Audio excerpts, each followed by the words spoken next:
Right, the last video was all about this ERA center case and how it works and some of the things that can potentially go wrong with it. But the whole reason for doing that was to move on to this, which is the ERA Vectis. Somebody asked me to do a picking video, and as you'll notice, it has a traditional mortise type keyway, mortise lock or lever lock keyway on there, and uses these keys, as you can see on the top there. So it brings the security of a lever lock to a center case and a familiar key for some people. I hasten to add that this is hard plate on here, but I do not believe this is anywhere near a British standard lock. You'll see why in a minute when we look at the lever set, the lever pack that's inside this lock. Forgive this hole, I've drilled that myself. That is purely for what's going to happen next, because I'm going to pick this with a scope so you can actually see how the lever pack is working, and also how the wire is interfacing with the lever bellies. So let's just take this off, and everything from here upwards is effectively the same as the lock that we looked at before. The major differences are obviously all down the bottom here. The way the keyway, obviously here we've got the levers. The strap is slightly different, and also this connecting arm here is different as well. But you can transplant parts of this lock case above, are interchangeable with the other versions of the ERA center case that we're looking at. This has got the deadbolt. You can also get this with the hook version as well. And as you say, this has got a lever pack in here. So what I'm going to do is I'm going to take this out. First thing you'll notice about these is they're so small. They're tiny, obviously to fit them in the space. They're very small levers.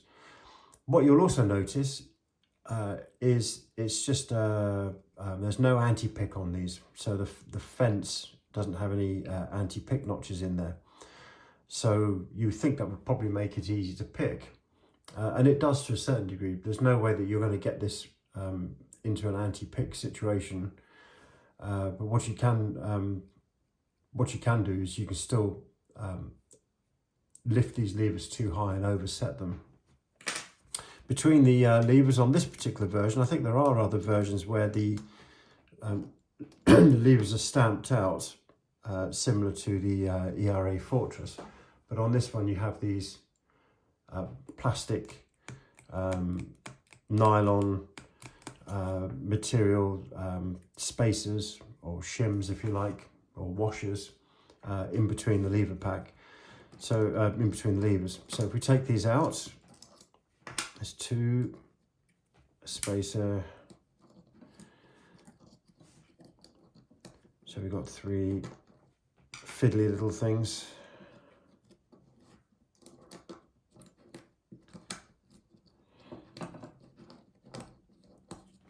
Come on, out you come. There's four. There we go. So that's all those out. Let's take this last spacer out, washer out. There we go. So now, what you can probably see, let me zoom in on this down the bottom here. Let's move the camera. So we've got a barrel and a curtain. This is essentially the bolt thrower. So on the back of the bolt thrower, you can see you have a portion here that interfaces with the talon, which is on the part that's obviously being thrown by the bolt thrower. What you will actually notice is this is literally a piece of metal that just slides across and doesn't actually influence this bolt. It doesn't interface with it directly at all. So when you turn the key, what you're doing is you're moving this piece of metal backwards and forwards, and you can see you've got a bolt stump where I'm pointing here, and it's that bolt stump that navigates its way through the center, through the true gate on the lever pack. So when you move that across, you can see that it blocks this piece of metal here that's on the strap, and prevents the strap from lifting or moving, because we know from the other day, when that lifts up, obviously it retracts the bolt and also pulls in the multi-point lock-in mechanism and elements that are mounted on this. So it is literally a case of, when the key is turned, the levers line up to this to the true gate, and allows this bolt stump to move through. Obviously it's pulled using the bolt thrower on the talon, which is this part here. It's quite wide actually, this talon, compared to some of the ones that you see on other locks. So it pushes that across, and then the center case is then locked or prevented from opening, and then when you turn the key the other way, that moves back, and then obviously this mechanism is free to be unlocked using the handle. So if we take this piece out, the thing to note with this is there is a very, very small little brass coloured bush guide, if you like, or roller that sits on there. That's actually to guide this piece, so you can see that sleeves in there perfectly. When you take this center case apart, or if you take the center case apart, this piece is really easy to lose, and without it you're not going to be able to put the lock back together. So here we have the part of the lock that's being thrown by the key. You can see this is the talon here. Again, this is the bolt stump, and what you will actually notice about this is this part here, there's not a lot of metal, so that back part of the talon there is held on by a very thin, fragile piece of metal across there, and these are renowned for breaking. So this part of the talon will break off, and once that's broken off, then you can obviously throw this into the locked position, but you won't be able to pull it unlocked.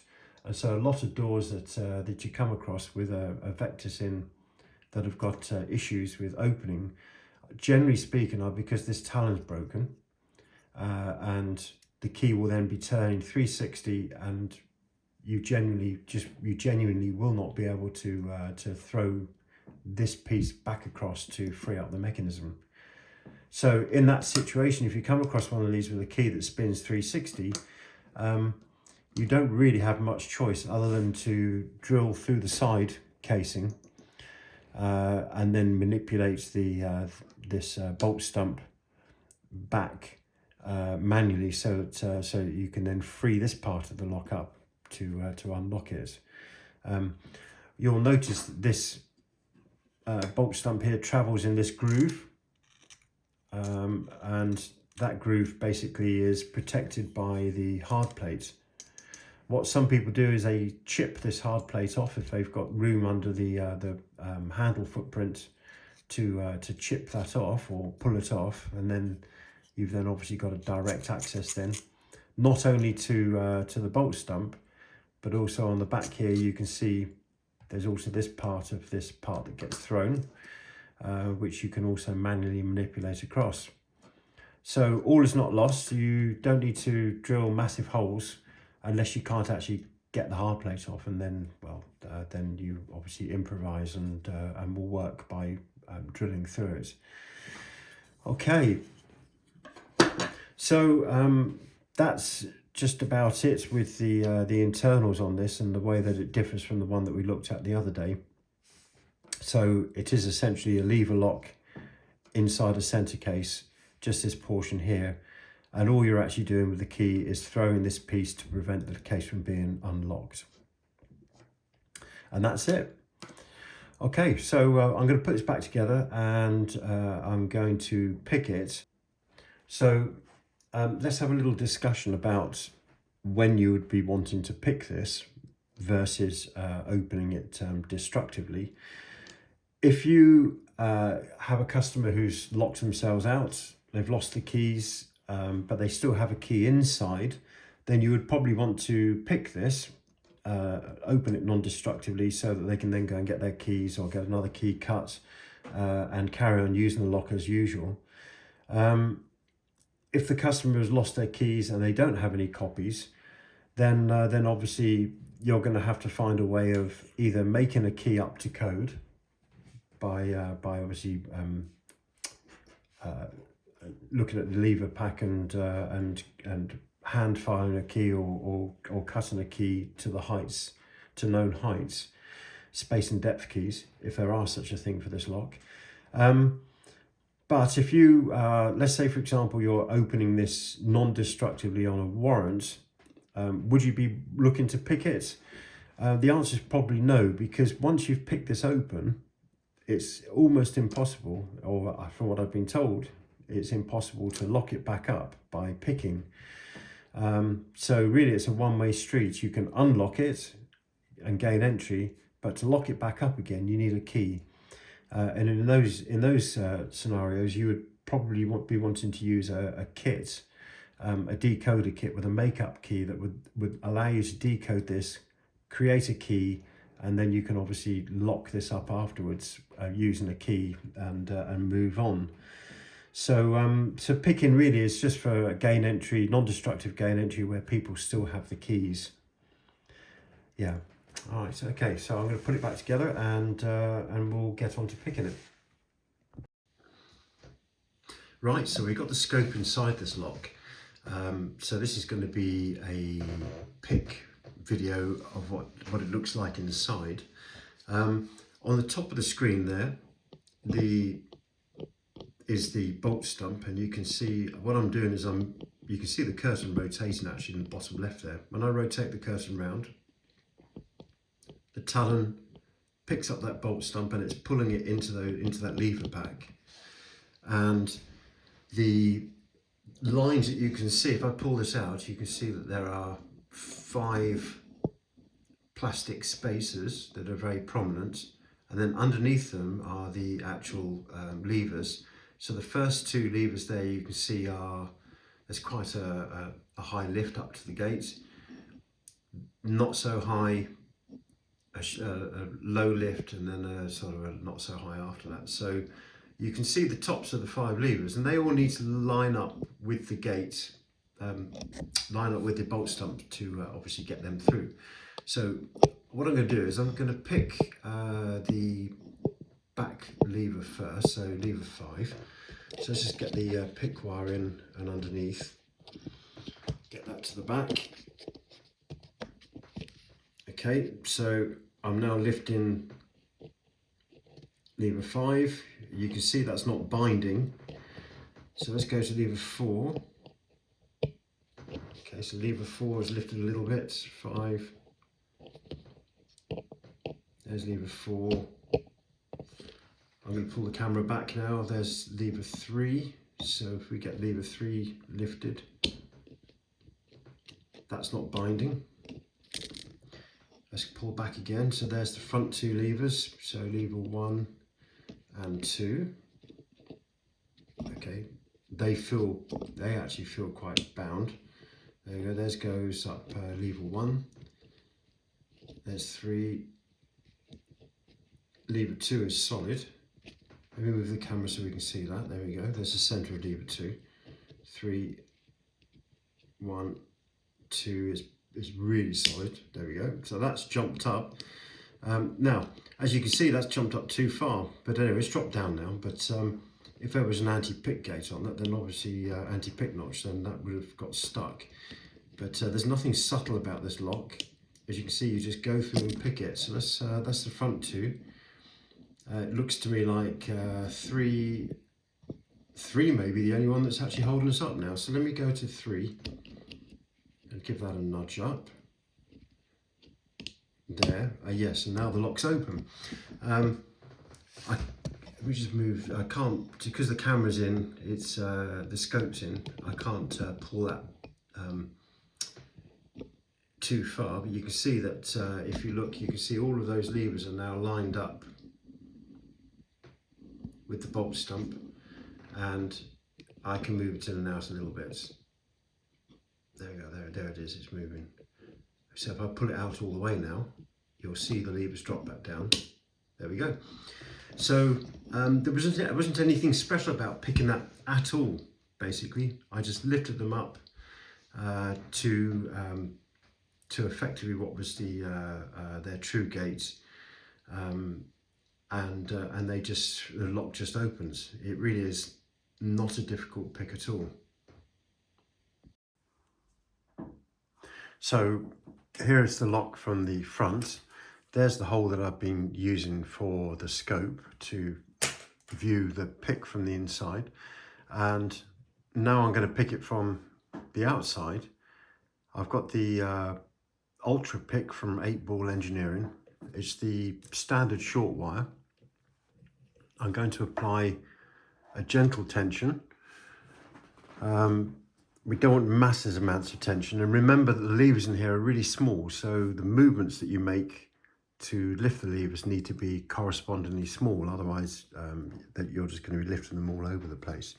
So I'm going to start at 5 at the back. Let's get to the back of the lock. There we go. So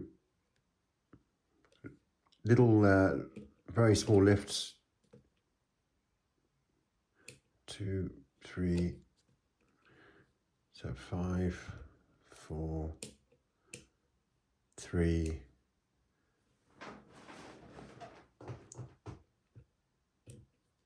so 1 is really tight. Let's just give 1 a nudge up. 2 is tight. Let's give that a nudge up. So 1, 2. There's no anti-pick notches. So what I can do here is oh, there we go. So that's now open. Let's just get the wire out of the way. There we are. So now that lock is open. As you saw, little movements. It doesn't take much. No anti-pick notches. So if you feel the levers drop into something, then it's going to be a true gate. There's nowhere else for them to go. So to pick it, give it little gentle taps. If you feel the pick bar is being obstructed, then it's probably going to be a lever that's sitting on the curtain, and they tend to be the lowest lift levers. So you really just want to move the wire underneath those, but not lift them at all. And as for the rest, lift them up until you hear a click, and that's going to be their true gate.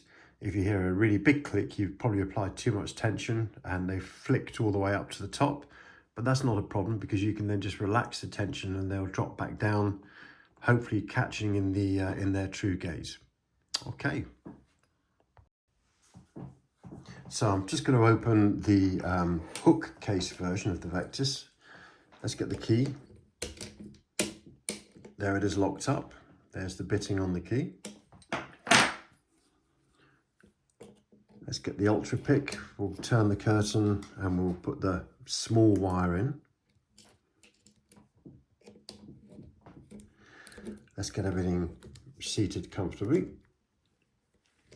There we go. So again, a nice gentle tension. Let's just have an explore the lock, see if we can work out where we need to lift things in here. So there's lever 1, 2, 3, 4's just jumped straight into its gate. I felt a little bit of movement. 5, 4, 3. So back to 1, 1, 2, and there we go. The lock is open. So little nudges, a little bit of feedback, not a massive amount of feedback to be fair. And that's it. That's another one down. Right, I've got one last lock here. I'm going to lock it up. That's the button on this key. And we're going to do something slightly different this time, because I'm going to use the GJ multi-pick. And the tip I'm going to use is the one that's sold specifically for opening the Vectis lock. So let's get that all nicely set up and get it tensioned. Get that lock. There we go, get the curtain tensioned. Right, let's work our way through this now then, see what we got. So there's 1, 2, 3, 4 sitting on the curtain. That's a low lift. There's 5 at the back. Give 5 a nudge. 5, 4, 3. There's 1. There's 2. 1, 2, 3. Get to the back. There's 5. There's 1. There's 2. 5, 4, 3, 2, 1. And there we go, the lock is open. And that's using the, obviously the GJ locks multi-pick, which does just as good a job. So if you don't have the 8-ball, you can still use this to open the Vectis. Okay, hope that helps.